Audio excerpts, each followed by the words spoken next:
Good morning everyone, especially to Sir Umbao. I am Bianca B. De Los Santos, and today my topic is all about bandage and bandaging techniques. So, we all know that bandage is ato na siyang kasagaran makita pag naay masamad or naay kanang fracture nga na-injured.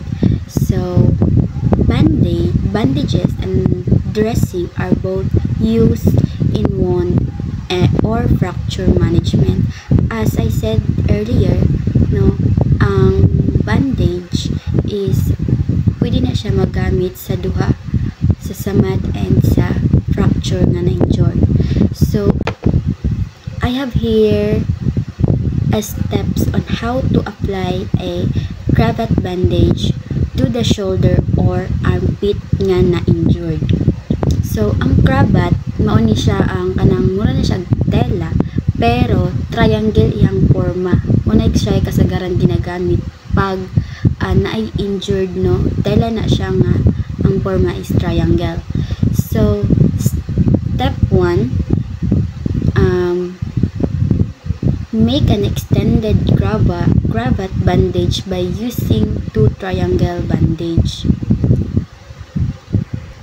So, ang step 1 is dapat na ay duha ka cravat bandage ang need.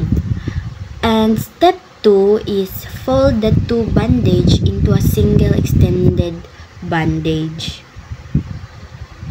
So, duha naman to ka cravat, no, or cravat bandage na nagsapaw. And then ang kadto dapat piluon mo to sila sabay sa ubos, no. So next step is fold the extended bandage into a single cravat bandage. Tong duha nga naglabaw sa taas is i-fold daw to, and after folding, secure the thicker part or kanang baga nga parte with 2 or more safety pin kay para dili siya dali matanggal. So after that, na plaster naman natong cravat bandage and ready na siya para gamiton or i-apply na nato sa na-injured na shoulder or armpit nato, no? So the step 4 is kana i-apply na nato siya, no, sa na-injured nato nga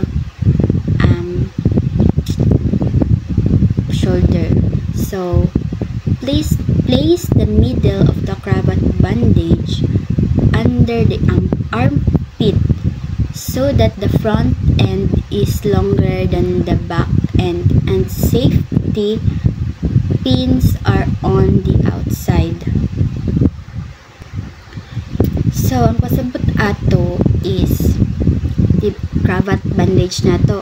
Ang tunga daw ato is ato na to siyang ibutang sa atong kilikili, and after nato mabutang is dapat ang safety pin is naalang siya sa gawas kay para dili masamad ang atuang shoulder, no.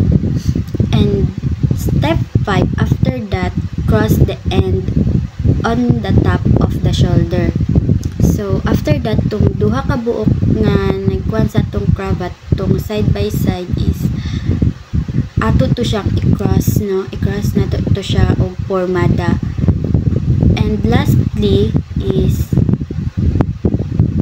we need to take one end across the back and under the arm on the opposite side, and the other end across the chest. So pasabot ato is naman siya, no, naka-cross na siya.